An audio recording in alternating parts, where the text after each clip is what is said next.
Here's who you are and here's what's important. Let's not forget the young people. Dans mon dernier livre, Né pour acheter, j'ai mené une enquête sur les préados. Ils sont la principale cible des spécialistes du marketing qui les bombardent de publicité. J'ai démontré que la manipulation publicitaire a une multitude d'effets néfastes sur le bien-être des plus jeunes. Alors que les enfants moins exposés se sentent mieux dans leur peau, sont en meilleure santé et ont une meilleure opinion d'eux-mêmes. Give those kids something for their busy little minds, I always say. J'ai utilisé un modèle statistique pour poser la question suivante. Est-ce qu'une mauvaise éducation parentale favorise la manipulation du consommateur ? Ce qui est intéressant, c'est que de nos jours, les bons et les mauvais parents ont des enfants surmanipulés par la publicité. Le temps d'exposition des enfants à la publicité est 20 fois supérieur que dans les années 1980. Ça finit par payer.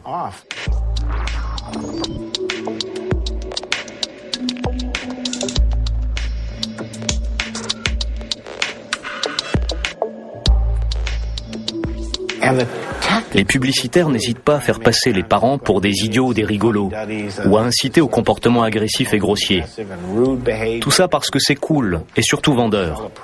J'ai entendu certains spécialistes du marketing dire « User de comportements grossiers pour vendre un produit, c'est bien. » La Suède et le Québec interdisent les publicités visant les moins de 12 ans. Nous devrions en faire autant.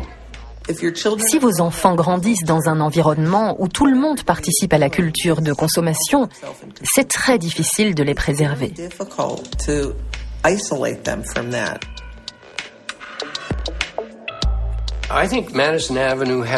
La publicité a une influence énorme sur notre vie. On dit que pour contrôler un pays, il n'est pas nécessaire d'avoir la main mise sur ses tribunaux ou son armée. Il suffit de contrôler ses histoires et sa télévision. Et c'est justement la publicité qui raconte le plus d'histoires, le plus souvent et au plus grand nombre. Beaucoup de gens, moi y compris, finissent par ne plus regarder les publicités parce qu'elles sont omniprésentes. Les responsables de cette situation, ce sont les publicitaires eux-mêmes. Ils nous ont tellement bombardés de slogans qu'on n'y prête même plus attention.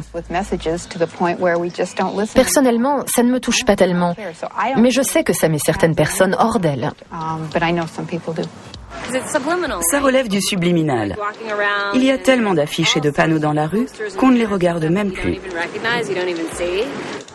On vient d'acheter une voiture et je pense que la publicité a largement influencé notre choix. En moyenne, chaque individu voit 25 000 spots publicitaires par an à la télévision. Le problème, c'est qu'ils ne vendent pas uniquement les mérites d'un produit. Ils véhiculent toute une série de valeurs et de comportements.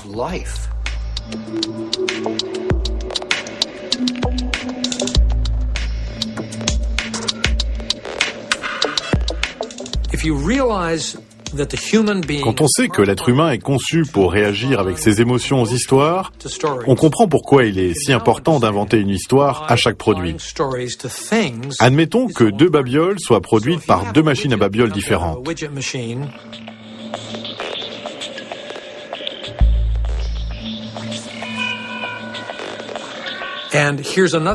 Si je vous raconte une histoire sur cette babiole, elle va se différencier de l'autre et va faire appel à votre émotion.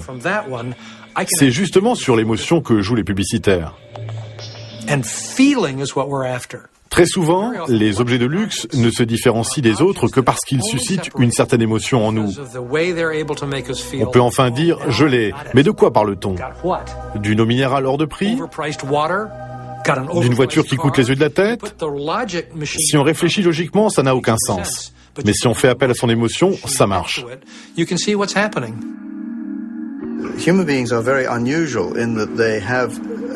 L'homme a l'avantage de disposer d'un cerveau capable de se détacher des réactions naturelles instinctives, contrairement à la plupart des animaux, et ce grâce à des lobes frontaux plus développés. C'est dans cette zone que se situent l'intelligence et la rationalité qui nous permettent, en fonction des situations, soit de freiner nos instincts naturels, soit de les laisser nous guider.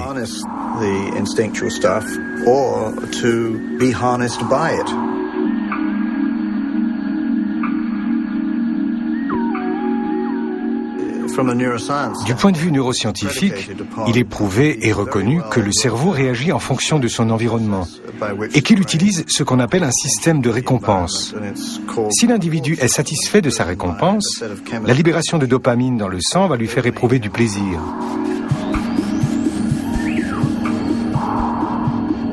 Mais le système de récompense peut parfois être perturbé par des produits comme la cocaïne, les amphétamines et la caféine. I like coffee.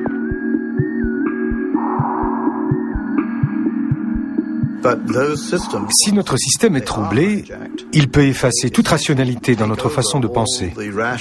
Pourtant, il est indispensable à notre sécurité. C'est lui qui nous dit ce qui est bon et mauvais pour notre corps. Le danger, c'est qu'on se fasse nous-mêmes piéger par notre système de récompense, qui perd alors tout son sens. Par exemple, j'aime la crème glacée et les chips, mais je sais que si j'en mange à longueur de journée, je finirai par peser 120 kilos, ce qui sera mauvais pour ma santé. Par le passé, ces tentations n'existaient pas ou peu. Aujourd'hui, nous vivons dans une société d'abondance. Il faut donc soi-même se fixer des limites raisonnables et se dire qu'on ne peut pas se nourrir que de crème glacée et de chips.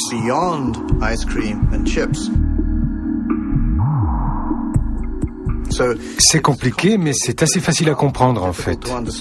Tout est question d'équilibre entre le comportement rationnel et le comportement instinctif. Le comportement instinctif commande le système de récompense, mais le comportement rationnel fait de nous des humains. Réfléchissons un instant au monde dans lequel nous vivons.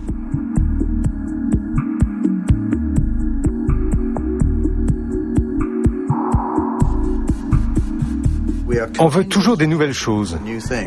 Le marché de la consommation ne stagne jamais. Je dirais même qu'il va de plus en plus vite. Tout le monde veut un nouveau portable, même si l'ancien marche encore très bien. Mais vous voulez le modèle à clapet, l'argenté, le rouge, celui qui a le plus de touches. Tout ce que j'achète doit être en acier brossé. Je suis complètement accro. J'ai tout plein de joujoux. J'aime bien aller faire un tour dans les grands centres commerciaux, simplement pour tester ma volonté. Je passe devant une vitrine, je me dis « ça a l'air génial » et je me mets une claque. J'adore les cafetières, les machines à expresso. J'ai une belle Bentley rouge. J'ai un péché mignon, les sacs de la marque Coach.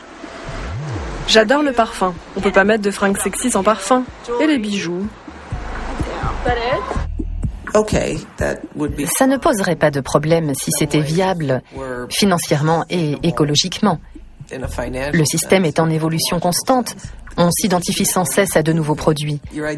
Mais les vraies motivations qui nous poussent à acquérir tel ou tel objet sont profondément ancrées dans une dynamique sociale reposant sur les notions d'inégalité, de concurrence et d'estime sociale. Parce qu'aujourd'hui, dans notre société, on gagne en estime selon ce qu'on possède et la façon dont on l'affiche. La consommation est liée à la communication entre individus et à nos liens sociaux. Le problème ne vient pas de l'aspect social de la consommation, ce qui est plutôt une bonne chose. Là où ça pêche, c'est que notre manière de communiquer et de nous socialiser est complètement perverse.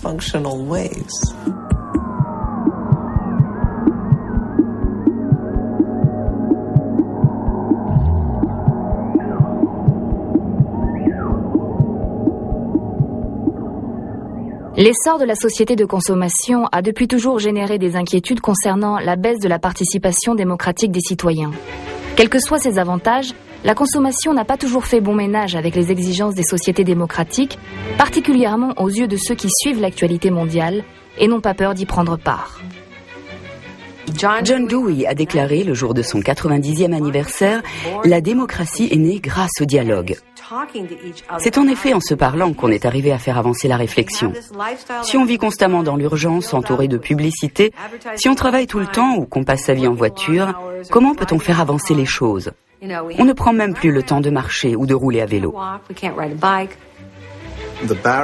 Les barrières qui nous empêchaient de travailler 24 heures sur 24 et 7 jours sur 7 ont été détruites.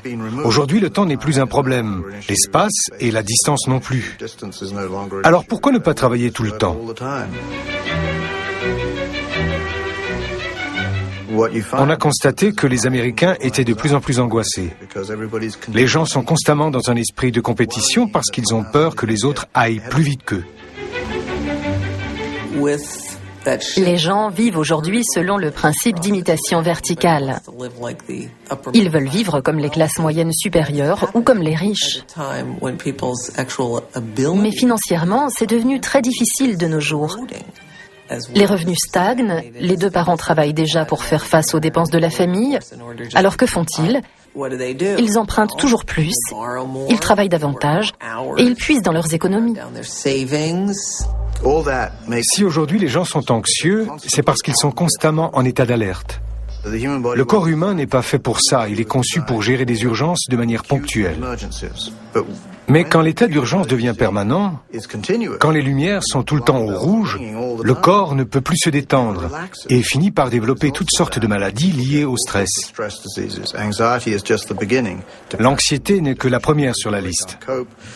Vient ensuite la dépression, souvent causée par le surmenage. Puis les maladies somatiques font leur apparition, telles que l'hypertension ou les maladies cardiovasculaires.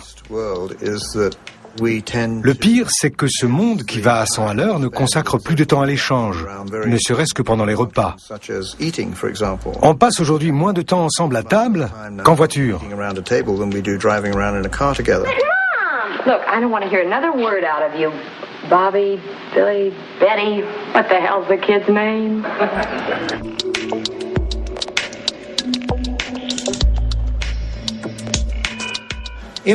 Au sein du foyer, même les animaux domestiques sont touchés.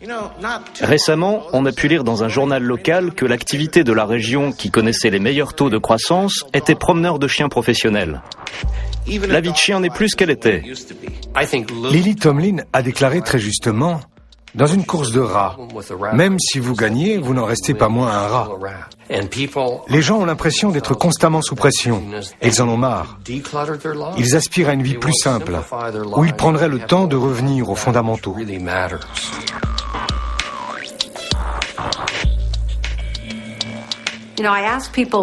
Quand je vais voir les gens sur leur lieu de travail, je leur demande s'ils pensent pouvoir lutter contre le manque de temps. Ils me répondent que non. Rendez-vous compte, on est dans le pays le plus puissant du monde et on se sent impuissant.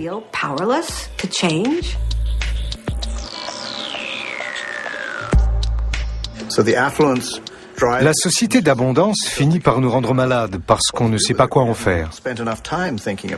On a beaucoup réfléchi aux moyens de survivre sans nourriture ou face aux dangers, mais on s'est très peu penché sur la question comment vivre dans l'abondance.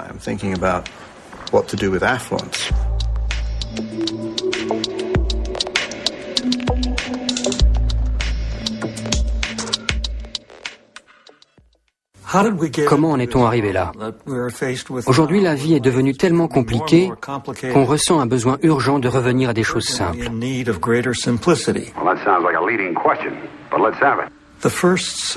Depuis la première cellule vivante apparue sur Terre, jusqu'à la naissance de la vie humaine, toutes les espèces ont toujours été guidées par le même principe de base, la coopération.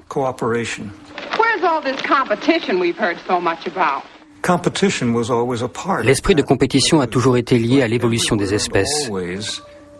Mais jusque très récemment, il ne jouait qu'un